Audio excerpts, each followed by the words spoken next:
প্রিয় দর্শক, খবর কুয়াকাটার পক্ষ থেকে শুভেচ্ছা স্বাগত জানাচ্ছি। আপনাদেরকে জানিয়ে রাখতে চাই যে কুয়াকাটায় কিন্তু শীঘ্রই শুরু হতে যাচ্ছে আহ, কুয়াকাটা পর্যটন মেলা 2025। সেই মেলাকে কেন্দ্র করে ইতিমধ্যে আমাদের সাথে যুক্ত রয়েছেন এই মেলার পরিচালক মোহাম্মদ সেলিম হোসেন। আমরা তার সাথে জানার চেষ্টা করব যে কি কি থাকছে এই মেলা এবং পর্যটকদের জন্য কেমনটা নিরাপত্তা থাকছে এই পর্যটন মেলায়। আপনি কেমন আছেন এবং কি কি থাকছে মেলা উপলক্ষে? আমি খুব ভালো আছি। আমি বাংলাদেশের সব মেলাই করি। বাংলাদেশের যত ডিস্ট্রিক্ট আছে, ঢাকা হইতে চিটাগাং, চট্টগ্রাম সব মেলাই করি। এই মেলাটা নেওয়ার জন্য আমরা অনেকদিন অপেক্ষা করছি।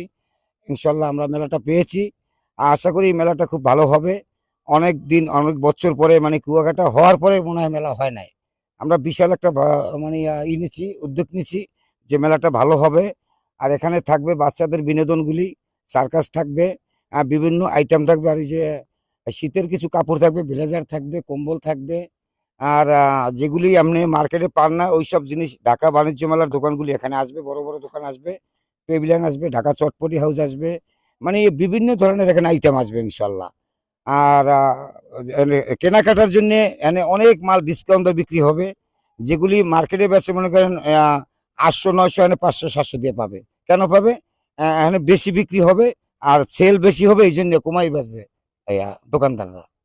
সব দিক সুবিধা পাবে। আচ্ছা, কুয়াকাটায় আসেন, আপনি কেমনটা আশা করছেন যে পর্যটকদের কেমন আগ্রহ থাকবে তার দিকে এবং আপনি তাদের উদ্দেশ্যে কি বলতে চান? এগো আগ্রহের জন্য আমরা অনেক কিছুই করব। আর আগ্রহ অবশ্যই থাকবে। আমরা যে রকমের সাজাবো ওই মেলাটা, এই রকমের মনে করেন আমরা যে বড় বড় মেলাগুলো করি, এই পটুয়াখালীতে করছি, ঢাকায় আমরা করছি, বরিশালে করছি, ওই যে আহ, মুক্তিযুদ্ধ পার্কে। আমরা সেই রকমের এই মেলাটা সাজাবো, দেখার মতন যেন আইসা দেখতে পারে যে এটা দেখার মতন মেলা।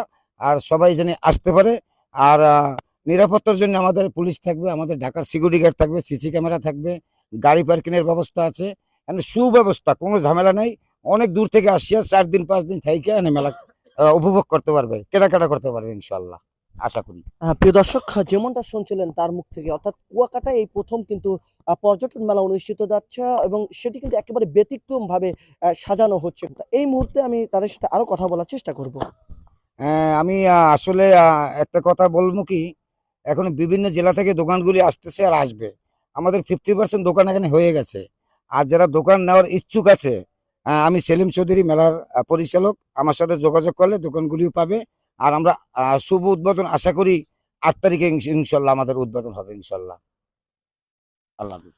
হ্যাঁ, প্রিয় দর্শক, যেমনটা শুনছিলেন তার মুখ থেকে, তিনি কিন্তু বলার চেষ্টা করছেন অর্থাৎ 8 তারিখে কিন্তু এটার শুভ উদ্বোধন হতে পারে, এমনটাই কিন্তু হবে তিনি ইনশাল্লাহ, আশা আছে, জানিয়েছেন। আশাবাদী। তা তারপরেও যদি হয় সেক্ষেত্রে এই জানুয়ারি শীঘ্রই কিন্তু এটি শুভ উদ্বোধন হবে, এমনটাই কিন্তু তারা জানানো হচ্ছে। কুয়াকাটায় একেবারে সমুদ্র সৈকতের কোল ঘেঁষে যেহেতু এই বিশ্ব পর্যটন মেলাটি অনুষ্ঠিত হবে, এই পর্যটন মেলায় কিন্তু তিনি কিন্তু বলার চেষ্টা করছেন যে বাণিজ্য মেলা যে বর্তমানে যেগুলো রয়েছে সেখান থেকেই কিন্তু আংশিক দোকান কিন্তু এখানে অবস্থান করবেন এবং এছাড়াও তাদের যে বিভিন্ন যে সার্কাস রয়েছে, ভূতের বাড়ি রয়েছেন, এছাড়া বিভিন্ন খেলনার আইটেমও কিন্তু এখানে থাকবেন এবং একেবারে সাশ্রয় মূল্যে এই পণ্যগুলো তারা কিনতে পারবেন, এমনটাই কিন্তু তিনি জানানোর চেষ্টা করছেন। তা এই ছিল পর্যটন মেলার আজকে সর্বশেষ আপডেট।